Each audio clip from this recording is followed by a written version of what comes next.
afternoon. This is our new project, 10,000 gallon koi pond down in Redhill, and I'm just going to walk you around it now, show you how far we've got on our 10th day.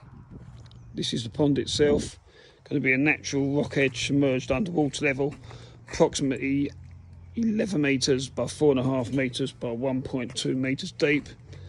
There's a couple of planting pockets there. It's part of a sweeping drive, so they want it viewable from both the house side and the pond itself. The base had already been installed when we started on this project, so the drains were ground out and placed in. Here will be a two-tier waterfall using a York style rockery, and this will be fed from two 44,000 Oazi expert pumps.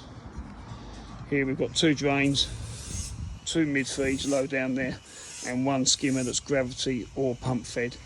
Basically, as you'll see now, the filter area is some 15 metres away, and it's in a low area of the ground, so we're putting in extra feeds to make sure it can be fed properly.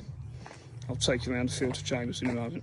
We're walking into the filter chamber. This is 4 metres by 2.8 metres, and Ben will talk you through this. We're just halfway through the filter installation, so excuse the mess. But as you come into it here, we've got the 5 4-inch feeds coming from the ponds, the 2 4-inch bottom drains, gravity fed skimmer, and then 2 4-inch mid feeds.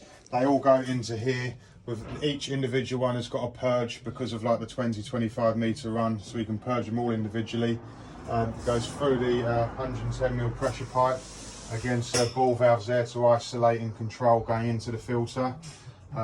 And then you've got the Oazi, the Premium XL drum there, which is their largest drum filter. And then we've got the 2 moving bed modules on the other side. And then coming out of it, we've got the, this is the inlet manifold, which supplies the 2 44,000 Eco Expert 44,000 pumps. So you get roughly a turnover of once every hour on the pond.